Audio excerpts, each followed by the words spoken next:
Hello guys! Good morning, good morning, good morning! Welcome back sa aking YouTube channel. Justice03 channel guys. Nakabili po tayo ng sap-sap ngayong umaga sa palengke. So ngayon, lutuin natin at lagyan natin ng talbos ng kamote. Ayan siya. Sap-sap!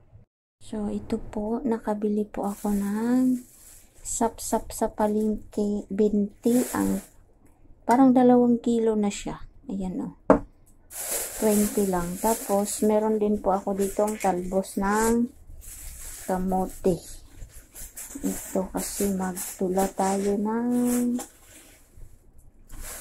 hugasan natin to. Magsabaw tayo ng sap-sap. Ayan, partner natin yung dalawang yan. Partner, sap-sap at saka ito.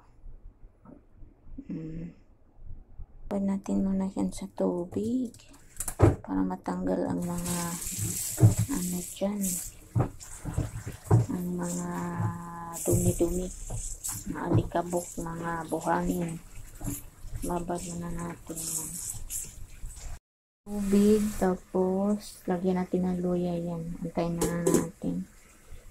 Tapos marami kasi siya. So, ang gagawin ko is magkuha lang ako ng kasya lang sa akin kasi ako lang naman isa ang kakain. Yung iba ilagay ko sa freezer para bukas naman ay may papaksiwin ako. Mahilig talaga ako sa isda kasi paborito ko talaga yung isda, guys.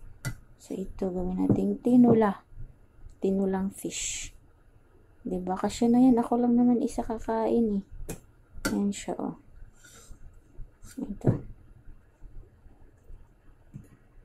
Papakin. Ayan. Sakto na yan Uy, fresh na fresh pa yung aking isda.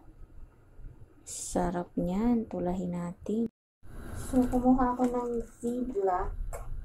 Tapos, ilagay ko yung ibang sap-sap dito. Kasi hindi ko yan siya lulutuin lahat. Bukas naman yung iba. Ilagay ko muna sa freezer.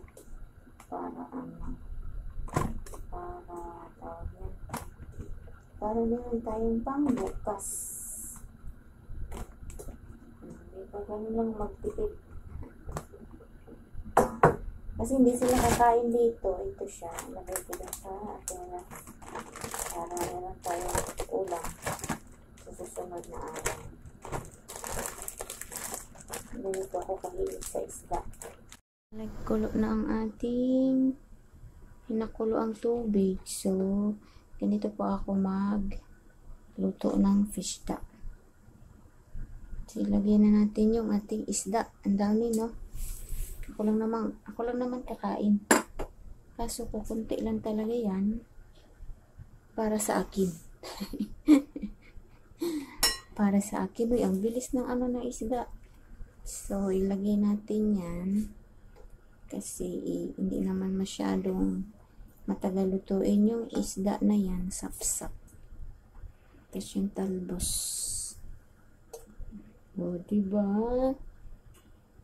Yan yung pagkain na walang preservatives. Healthy food para sa mga sa mga taong mahilig sa isda tulad ko. Ganito ba kayo kahilig sa isda? Ako mahilig talaga ako sa isda kahit araw-arawin yan ang isda. Kaya yung aking mga amo ay laging nagsasabi, they want to buy your favorite. Kasi alam nila paborito yung isda.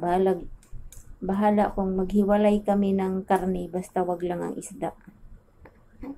Wag lang kami maghiwalay ng isda. Ito yung pagkain na walang mantika. Pakuluin muna natin yan ng ilang minuto. And then, saka natin lagyan ng magic sarap para sumarap lalo. A few moments later. Guys, luto na ang aking sap-sap. Saglit lang kaya na siya pakuluan ba? Wala dyan ay 5 minutes. 2 minutes or 3 minutes kasi sap-sap is mabilis lang maluto. At ang talbos po dapat ay hindi gaano siya, parang blanch lang. Kaya ganun. So, kainan time. Let's eat pansit. One eternity later. Ang ulam ay sapsap. Tinulang sapsap. Sinabawang sapsap. Ayan siya. Kain guys. Don't forget to like, subscribe, and share sa aking YouTube channel. God bless po. Bye-bye na po.